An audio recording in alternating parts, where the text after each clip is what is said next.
একটা ভয়ঙ্কর হাদিস বলেছেন। এই হাদিসটা যতবার পড়ি থরথর করে আত্মাটা কাঁপে। কিয়ামতের দিন আল্লাহ তাআলা অনেক শহীদকে বলবেন তুমি জাহান্নামে যাবে। সে বলবে আল্লাহ আমি জাহান্নামে যাব, আমি তো রক্ত দিয়েছি তোমার জন্য, লিইলাই কালিমাতিল্লাহ, আমার দেহের তাজা রক্ত দিয়ে আমি শহীদ হয়েছি, জানাজা ছাড়া আমার দাফন হয়েছে, আমি তো জান্নাতে যাব। আল্লাহ বলবে না, তুমি শহীদ হয়েছ এই কারণে যে লোকজন তোমাকে বীর বলবে, বীর বাহাদুর। তো দুনিয়াতে তো তোমারে বাহাদুর বলছে, তো তোমারে বিশাল যোদ্ধা ছিল, বাহাদুর ছিল, খেতাব তো তুমি পেয়েছো, আমার কাছে কিছু নেই, জাহান্নামে যাও, গো টু দ্য হেলফায়ার। অনেক দানশীলকে আল্লাহ বলবে জাহান্নামে যাও। সে বলবে আল্লাহ আমি জাহান্নামে যাব, আমি তো মসজিদ, মাদ্রাসা, এতিমখানা, বৃদ্ধাশ্রম এমন কিছু নাই যে বাকি রাখছি, শত শত মসজিদ আমি করেছি, আমি কেন জাহান্নামে যাব? আল্লাহ বলবে না, তুমি দান করেছিলে এই জন্য যে লোকজন তোমার দানশীল বলবে, দানবীর বলবে, হাদেম তাই বলবে, ওটা তো তোমাকে বলা হয়েছে, জাহান্নামে যাও, আমার কাছে কি চাও, go to the hell fire. সেদিন আল্লাহ তাআলা অনেক আলেমকে ডাকবেন, অনেক দাঈদেরকে ডাকবেন,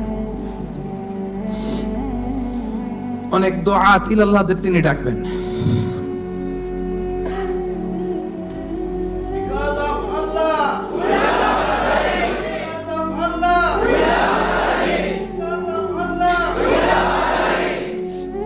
সেদিন অনেক দুআত ইলাল্লাহদেরকে ডেকে আল্লাহ বলবেন যে তুমিও জাহান্নামে যাবে। সে বলবে আল্লাহ কেন? আমি মানুষকে কোরআন শিখিয়েছি, আমি মানুষকে হাদিস শিখিয়েছি,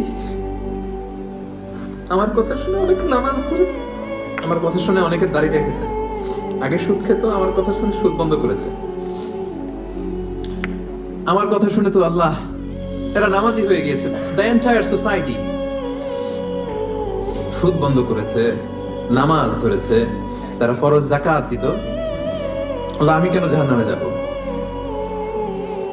আল্লাহ বলবেন তুমি এই দাওয়াতি কাজ করেছো, লোকজন তোমাকে বড় আলেম বলবে, লোকজন তোমাকে বড় সেলিব্রিটি বলবে, লোকজন তোমার নামে তাকবীর দিবে, তোমাকে বড় আলেম বলবে, বড় দাঈ বলবে।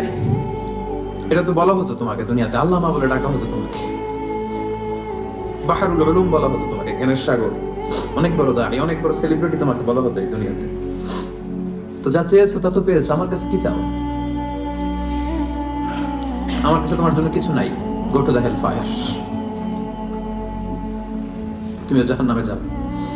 আল্লাহ ওইরকম আলেম হওয়া থেকে আমাদেরকে তুমি বাঁচাও,